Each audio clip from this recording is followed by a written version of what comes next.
Terus ide melawan Belanda adalah kiai-kiai Islam, yaitu saat itu bikin serikat dagang Islam, terus lama-lama menjadi serikat Islam, terus lama-lama menjadi partai Islam, dimulai dari angkatannya Hos Cokroaminoto. Jenis Haji Umar Said sinten Cokroaminoto, itu disingkat jenis Hos Cokroaminoto. Jadi tidak bisa Indonesia itu meninggalkan partai Islam, karena dulu pertama pendiri era kepartaian niku malah partai-partai apa? Islam yang lahir di Solo, di Jogja. Bahkan sebelum ada negara yang bernama Indonesia, itu ada negara yang bernama Demak Bintoro, ada Demak Ngayogyakarta, Karto. Itu semua negeri apa? Islam. Ya, paham? Sehingga secara kesejarahan kita tidak kalah sama tuanya Soekarnoisme atau Partai PNI. Dan sampai kan kita ini kan kayak dini nabubukkan, karena kan Indonesia itu dimulai dari Soekarno. Sehingga nak wani Pak Karno itu koyo-koyo itu kita anti Indonesia. Ya kita tidak mungkin nggak menghormati Soekarno, beliau sebagai pahlawan besar kita hormati. Ya, tapi ya kebesaran Pak Karno demi bangsa Indonesia jangan kemudian direduksi, disederhanakan hanya melewati partai.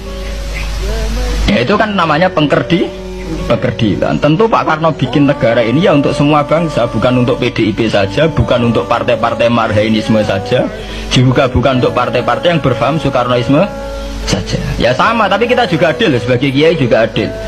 Hos Cokroaminoto bikin partai Islam adalah untuk mengusir Belanda dari bumi Indonesia, yang nantinya juga untuk kepentingan semua bangsa Indonesia, tidak hanya yang Islam saja.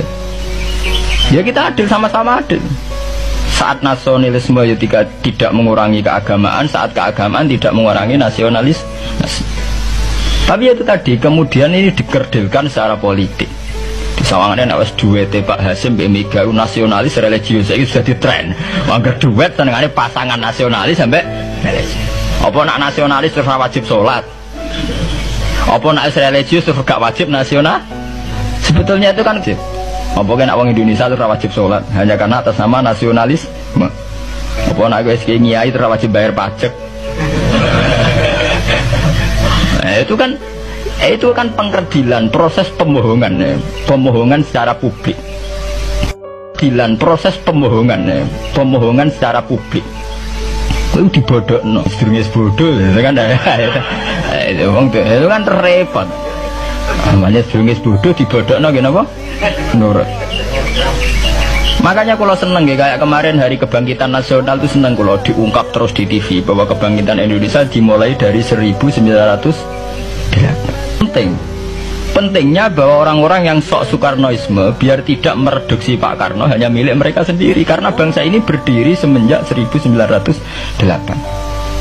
Dimulai dari gerakan Budi Utomo sampai Hos Cokroaminoto sampai macam-macam ya, serikat-serikat Islam.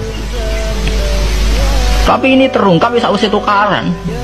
Jadi sebetulnya Presiden Gus Dur jadi presiden biasa karena Basim Asari berjuang sebelum tahun 45.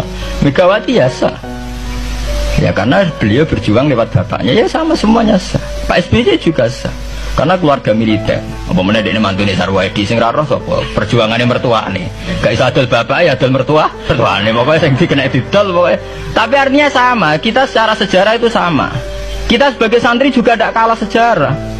Karena berdirinya nasional udah lewat para kiai itu takokno sejarawan manapun. Kayak profesor siapa di UI, siapa saja profesor-profesor sejarah bilang bahwa awal kebangkitan Indonesia itu dari partai-partai Islam. Bahkan versi orang nasionalis sekalipun tuh bilang, karena Islam adalah satu agama yang paling sensitif terhadap penjajahan. Karena Islam melahirkan satu faham jihad, bahwa ketika ada kolonial Belanda, wong Islam terinspirasi harus jihad. Sehingga lahir partai-partai Islam. Dulu yang dilawan tuh perdagangan. Ini kalau cerita sejarah, santri-santri sadar. Jadi santri salaf dengan model sekarang sing raro duit, raro dagang itu sebetulnya mengkhianati pendiri santri. Lu buat ini kalau fair, sing gak seneng dagang, gak seneng mergawe itu mengkhianati pendiri pesantren.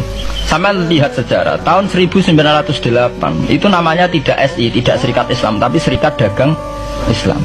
Karena para kiai adalah melawan dominasi Cina di Surakarta dan dominasi Belanda menguasai sentra-sentra perdagangan. Sehingga yang dilawan pertama adalah piye supaya kolonial gak menguasai aset-aset ekonomi. Sama takokno sejarah, cek versi kiai, cek versi buku, asal gak versi klenek. Itu pertama yang dilawan para ulama adalah penguasaan aset ekonomi oleh Cina dan Belanda, sehingga mereka bikin serikat dagang Islam.